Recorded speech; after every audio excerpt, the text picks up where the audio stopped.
Joining me now is Wes Moore, CEO of the Robin Hood Foundation, one of the largest anti-poverty organizations in the country. Wes, it's so good to see you again. I'm wanting to talk to you about this trial, about this case, about what kind of courage it must have taken for someone who was 17 at the time to stand up against those police officers. She saw something wrong. She pulled out her phone. She started filming this video, and it became a key for the world and the jury to see and to know what happened to George Floyd.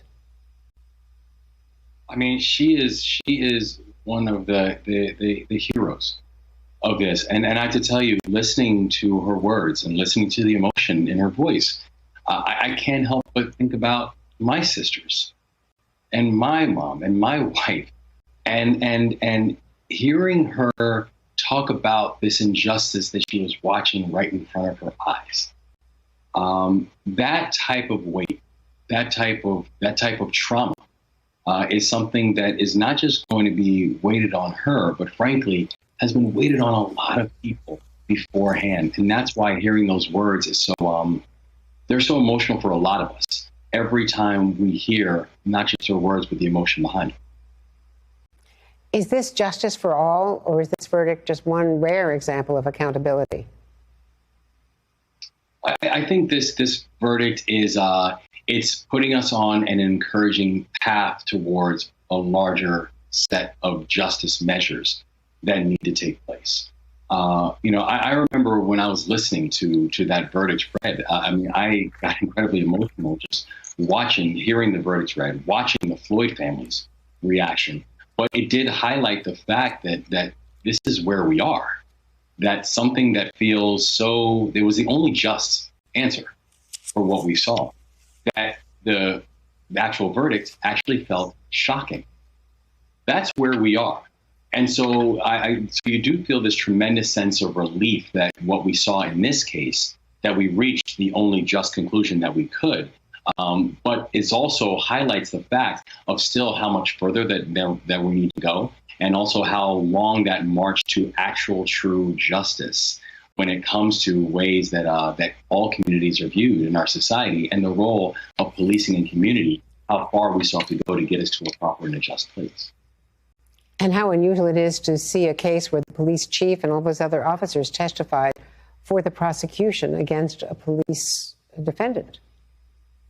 I tell you, Andrew, that was one of the things that was so jarring to me and jarring for so many of us. First of all, is the fact that we got a chance to see it, right? That each and every one of us had a chance to basically be right there in the juror's box and watch the entire trial take place. But also, when you were watching, when you were watching law enforcement officers, when you were watching his ultimate boss, the police commissioner, come in and say, "This is not policing. This is not what we're trained to do.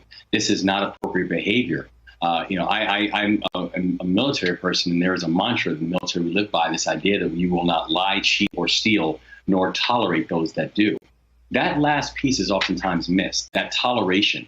And the fact that we saw law enforcement officers who were saying, "I cannot tolerate injustice when I see it. I cannot tolerate a violation of a law when I see it," was incredibly empowering for, I think, our larger community. And it showed a really important example that as we're having this conversation about policing reform, as we're having this conversation about reinventing the relationship between police and community, that's a conversation that law enforcement shouldn't only be in the conversation, but law enforcement should be the one helping to lead in that conversation as well.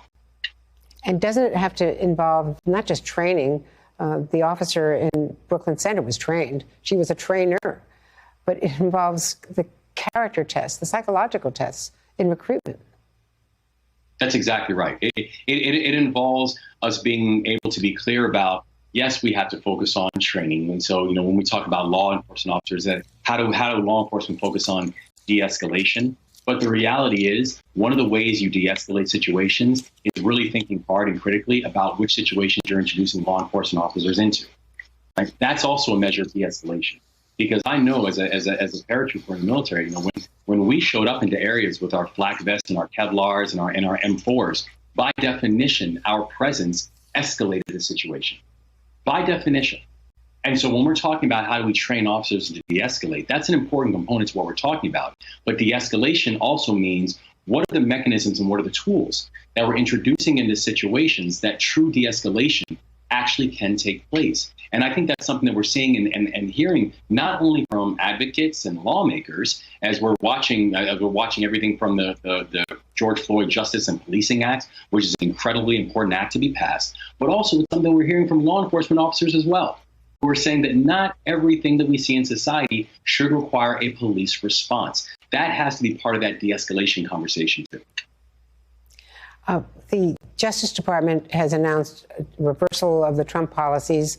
They're opening this investigation, pattern and practice investigation into Minneapolis. But Merrick Garland still cannot get his team in place. And just today we heard the Republican leader, Mitch McConnell, oppose, a key appointment. There's widespread opposition to two key nominees to go into the Justice Department. Yeah, and I can tell you right now, when I hear that, honestly, Andrea, it's deja vu all over again. Because as a Baltimorean, as a resident of a city that was under a consent decree, that was eventually had that consent decree adjusted under the Trump administration, we saw what the impacts of that actually was. We saw that after the murder of Freddie Gray in police custody, what ended up happening was Baltimore was placed under consent decree because of patterns and practices that the police department had against black residents within Baltimore. The examination of this, the investigation of this is real.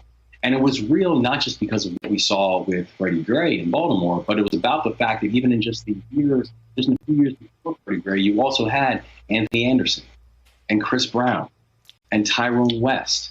And so you saw these patterns that we needed to have a larger sense of investigation and a larger sense of exploration into what was happening and how do we fix it. And so the fact that we have the DOJ, getting involved in this is the right and the proper response the DOJ should be thinking about when it comes to being able to address not just the issues we see right now, but it's the lead up to why those issues actually are taking place now. Hey, thanks for watching our YouTube channel. You should know that you can follow today's top stories and breaking news and catch up on your favorite MSNBC shows all in one place. Download the NBC News app today.